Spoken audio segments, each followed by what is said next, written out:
Hello दोस्तों, आज है हमारे साथ में सिमरन राजानी, अरे गलत हो गया, सीए सिमरन राजानी, जिनकी ऑल इंडिया रैंक 10th आई सीए फाउंडेशन में, ऑल इंडिया रैंक 28 थी सीए इंटरमीडिएट में और ऑल इंडिया रैंक 43 थी सीए फाइनल में। And I can very proudly say Simran मेरी स्टूडेंट रह चुकी है सीए फाउंडेशन में और पेस से ही उन्होंने सीए इंटरमीडिएट करा। तो सिमरन, मैं ये जानना चाहता हूँ मेरे बच्चा, इसके पीछे मैजिक क्या था? लोगों से एग्जाम पास नहीं होती, आप तीनों लेवल पे रैंक्स लेकर आ रहे हो, क्या मैजिक? मैजिक तो नहीं है, there is always a logic behind everything that happens. क्या बात है, क्या लॉजिक? लॉजिक्स में your hard work, your focus and the most important your self belief. दोस्तों, सेल्फ बिलीफ, खुद पे विश्वास कि मैं हर लेवल पे रैंक लेकर आऊंगी। कई बार ऐसा होता है दोस्तों कि इस लाइन में इतने उतार चढ़ाव आते हैं, डिप्रेशन के फेजेस आते हैं, it's not an easy task. Honestly बताओ ना हमारे व्यूअर्स को कि कैसे रैंक आती है? डिस्ट्रैक्शंस आते हैं और इमोशन टर्बुलेंस होता है और मतलब हाउ इज इट? सब कुछ होगा, मतलब डिस्ट्रैक्शंस भी होंगे, मोटिवेशन भी होगा, डिमोटिवेशन भी होगा, सब कुछ होगा, but you just need to figure out कि क्या गलत इफेक्ट दे रहा है एंड उसको फोर्स स्टॉप करना पड़ेगा। लाइक मोबाइल में एक ऑप्शन होता है फोर्स स्टॉप करने का, कोई भी ऐप को, तो जस्ट फोर्स स्टॉप करो। मोबाइल में एक ऑप्शन होता है फोर्स स्टॉप करने का, तो वो सारे इमोशंस को फोर्स स्टॉप करना पड़ता है, जो डिस्ट्रैक्शन आते हैं उनको फोर्स स्टॉप करना होता है। अच्छा, ये बताइए बेटा, CA foundation all India rank 10, intermediate में 28, फाइनल में 43, ये रैंक थोड़ी दूर दूर होती गई बिकॉज लेवल भी बहुत टफ होता है। तो ऐसी सिचुएशन में कैसे रेट करोगे फाउंडेशन, इंटर और फाइनल को सिमरन?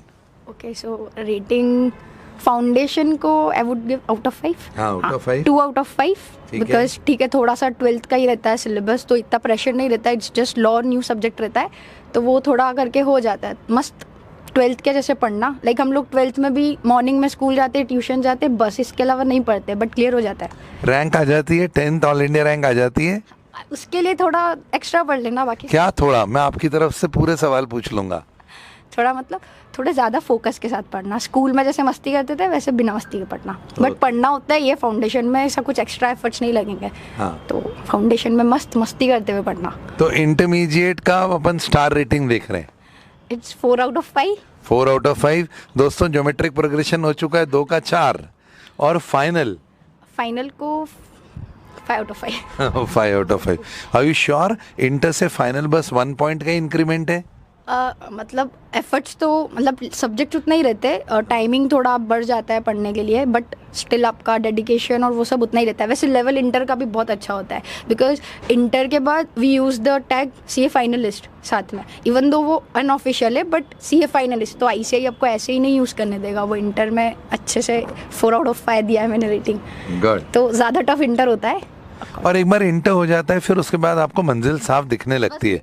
फाइनली बचा है तो खुद ही मोटिवेशन आ जाता है, खुद ही मोटिवेशन आता है पढ़ना। दोस्तों, बहुत इंटरेस्टिंग क्वेश्चन है कि सिमरन ने इंदौर से सीए फाउंडेशन करा, यहीं से इंटरमीडिएट करा, फिर उसके बाद आर्टिकलशिप करने के लिए सिमरन पुणे गई और वहाँ कुछ विशेष हुआ उनके साथ में, जो आप इंटर्नशिप कर रही हैं अभी, जो आपने मुझे बताया, वो थोड़ा सा हमारे व्यूअर्स को बताइए। विचित्र क्या हुआ था? मतलब विचित्र क्या हुआ था ये बताता हूँ कि आप बैंक ऑफ स्विट्जरलैंड के साथ में इंटर्नशिप कर रही हैं, वो थोड़ा सा हमारे व्यूअर्स को बताइए। तो इनके लिए बैंक ऑफ स्विट्जरलैंड विचित्र नहीं है, एकदम नॉर्मल कैजुअल है।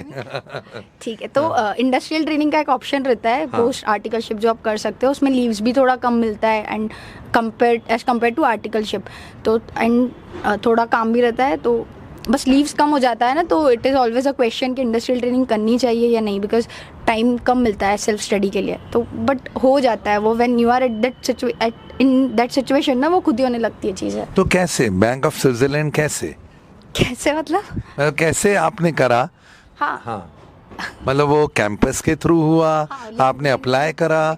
How was it different from other जो आपने इंटर्नशिप ट्रेनिंग करी, उसमें से ये कैसे अलग था? ओके, सो लिंक्डइन और बाकी सब जगह पे जॉब वैकेंसीज डलती है, तो उससे यू गेट टू नो कि यहाँ पे वैकेंसी है, एंड देन एचआर को मेल करके एंड वो सब हो जाता है। इट्स नॉट वो। आप अपनी आर्टिकलशिप के बारे में बेटा थोड़ा सा बताइए। आर्टिकलशिप मेरी थी KPMG पुणे से, BSR को LLP, एंड वहाँ पे भी थोड़ा रहता था, हेक्टिक शेड्यूल रहता था, बट हो जाता है मैनेज, अगेन हो जाता है। मैनेज हो जाता ये है। इतना कैजुअल, चेहरे पर इतनी चमक, बड़ी सी मुस्कुराहट, इसके पीछे कौन से चूर्ण या कौन सी बाबा की गोली है जो काम कर रही है? बॉर्नविटा। बॉर्नविटा। बॉर्नविटा काम करता है। अच्छा, कुछ अपने कोई स्पेशल मोमेंट्स के बारे में बताइए, इस पूरी जर्नी के कुछ स्पेशल मोमेंट्स। कुछ डाउन मोमेंट्स भी होंगे, मैं कुछ उसको count ही नहीं करती। काउंट ही नहीं, वो मोमेंट्स ही नहीं होते आपकी लाइफ में। वो एकदम कुछ भी नहीं होता है। सो कुछ स्पेशल, ओके, मैंने फाउंडेशन में कमिट किया था पेस पे कि मैं अंडर 10 लाऊंगी एंड Yes. एकदम 10 लेके आई थी मैं। Yes. फिर हमारा इंटरव्यू हुआ था, उसमें भी आई कमिटेड कि अंडर 30 लाऊंगी इंटरमीडिएट में अंडर 30 का कमिटमेंट था। इंटरव्यू में था, वो यूट्यूब पे सबको पता है अब जितनों ने देखी होगी। तो अभी मेरा 28 है, अंडर 30। एंड उसके बाद फाइनल में मैंने सोचा बस रैंक ही चाहिए, तो वो सच में भी 40 की लाइन में बस रैंक आई है। 50 के अंडर अंडर रैंक आ जाती है। अब बेटा ओवरऑल ये जो पूरा रहता है सीए, लोग बोलते हैं कि टफ होता है, it is not an easy feet, और एग्ज़ाम को क्लियर करना ही अपने आप में बहुत बड़ी बात होती है। Rank is something very different. तो मुझे थोड़ा सा सब मेरे व्यूअर्स को बताइए बेटा कि रैंक लाने के लिए क्या एक्स्ट्रा करना पड़ता है आपको? थोड़ा टेस्ट वगैरह दे के इवेल्युएट भी करना रहता है खुद को। लाइक एक बार तो टेस्ट दे ही देना चाहिए, because you get CA final में इतना टेस्ट नहीं होते ना, ऑफलाइन क्लासेस नहीं होती है, तो it's just you who decide कि आपको कितना पढ़ना है, कितना टेस्ट देना है, क्या करना है एंड कब क्या करना है।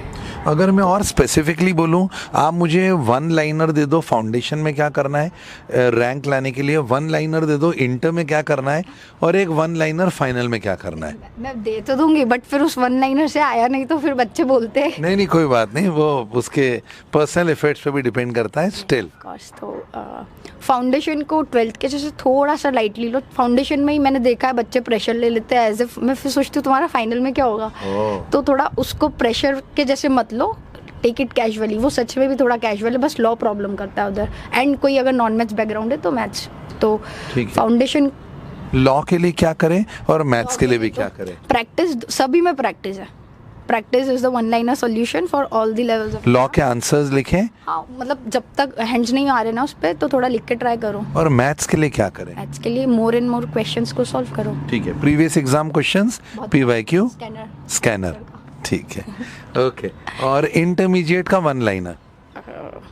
डबल योर एफर्ट्स, लगा तो ट्रिपल योर एफर्ट्स, बट थोड़ा पढ़ो, इंटर को अच्छे से पढ़ो। Like I said, CA finalist भी नहीं यूज करने देगा इसे। मतलब दोस्तों, इंटरमीडिएट में पहुंचने के बाद फाइनल करीब दिखेगा और आप इंटरनली मोटिवेटेड होकर वो कर लोगे, पर जो बिग लीप है, लंबी छलांग है, वो फाउंडेशन से इंटर की है। सही बोला बेटा? ठीक है ना। अब फाइनल का वन लाइनर? फाइनल के लिए क्योंकि आर्टिकलशिप भी है, आर्टिकलशिप अब थोड़ा सा पैटर्न बदल गया है, तो थोड़ा चेंज, थोड़ा सा शेड्यूल को चेंज करना पड़ेगा, नींद कम करनी पड़ेगी। लाइक मैंने फाउंडेशन के इंटरव्यू में बोला था जितना सोना है सो, बट मैं फाइनल में नहीं बोल सकती कि जितना सोना है सो। तो थोड़ा सब कुछ थोड़ा थोड़ा कम करना पड़ेगा, पूरा नहीं कम करना पड़ेगा, थोड़ा थोड़ा कम करना पड़ेगा। बट फाइनल के लास्ट पेपर में आपने मुझे कुछ बताया था, वो एक बार बताइए। हाँ, थोड़ा लास्ट पेपर की खुशी में मुझे लगा था पढ़ाई हो जाएगी, बट नहीं हो रही थी, तो मैंने पूरा छुट्टी का दिन रात से सुबह तक से टाइम पास करके नेटफ्लिक्स देखा था। क्या बात कर रहे हो? कौन सी वेब सीरीज नेटफ्लिक्स पे थी? बस नहीं बताऊंगी। हर चीज इंटरव्यू में थोड़ी बताई जाती है भाई। तो बस वो था, तो नहीं तो मेरा 43-34 हो जाता था। पर ठीक है, 43 की रैंक 34 नहीं, फिर भी क्योंकि मैंने जो सब स्किप किया था ना, वो कुछ नहीं आया था एग्जाम में।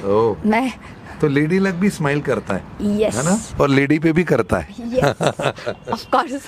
फाइन। समथिंग इंटरेस्टिंग मोमेंट, पूरे इस जर्नी का most interesting moment? Most interesting would be मतलब ना, memorable, interesting, close to your heart, कुछ भी चलेगा। ठीक है। तो जब मेरा एग्ज़ाम हो गया था फाइनल का, तो उसके बाद ना लाइक मेरे को पता था कि मतलब मुझे डाउट था कि मेरा रैंक नहीं आ रहा है या क्लियर नहीं होगा, बट मैं हमेशा बोलती थी मेरा हो जाएगा, मेरी तो रैंक भी आ रही है। मतलब इतना मुझे एक पॉइंट पे लगा था कि आई एम बीइंग थोड़ा सा ओवर कॉन्फिडेंट, बट वो मुझे अच्छा लगता था कि जो बोलो वो हो जाता है ना। हाँ, जो बोलो हो जाता है, तो मैं तो बोलती रहती थी मेरी तो रैंक आ रही है। क्या बात है। अपन जनरली बोलते हैं कि लो प्रोफाइल बन के रहो, हाँ। पर अपन तो सुपर कॉन्फिडेंट, एकदम सुपर वुमेन टाइप। नहीं, इतना ज़्यादा नहीं करना चाहिए, बट ठीक है, थोड़ा बहुत चलता है, थोड़ा बहुत चलता है, क्योंकि जो बोलो वो हो जाता है। जो बोलो ईमानदारी से 24 घंटे में एक बार सरस्वती बैठती है 24 घंटे बोलती रहती थी। अच्छा, तो फिर हो ही गया। और बस एक आखिरी सवाल आपसे पूछना चाहूँगा मैं, अब क्या महसूस करा बेटा आपने जब आप पेस में पढ़ते थे और फाउंडेशन रहा, इंटर रहा, फिर उसके बाद में पूना जैसे याद आती थी, बहुत याद आती थी? फाइनल में ऑफ कोर्स आती थी, क्योंकि ऑफलाइन क्लासेस नहीं थी, टीचर्स नहीं थे। मतलब इवन दो मेरे फेस पे कभी दिखता नहीं है कि मुझे थोड़ा डिमोटिवेशन हो रहा है, बट होता तो था। तो थोड़ा फैकल्टीज को देख के ऐसा लगता था हमारे भी ऐश होंगे एक टाइम पे। तो ऐसा हो जाता था। तो और उसके बाद थोड़ा घर जैसा भी ट्रीट करते थे एंड सब कुछ अच्छा था। तो ये जो भी होती थी, फ्रेंडली एटमॉस्फेयर और ये सारी चीजें मायने तो रखती है ना। मतलब याद आती है फाइनल में। अभी आप फाइनल स्टार्ट कर लो ऑफलाइन तो आ जाएंगे। तो दोस्तों ये थी सिमरन राजानी, और मुझे पूरी उम्मीद है she will make us proud when she enters into the corporate world as well. To all, like, best wishes from all of us बच्चा, and we hope to see you shining like a star. और हमें सब बहुत proud feel होगा जब आप corporate world में परचम लहराओगी। Thank you so much, God bless you बेटा, टेक केयर, बाय बाय।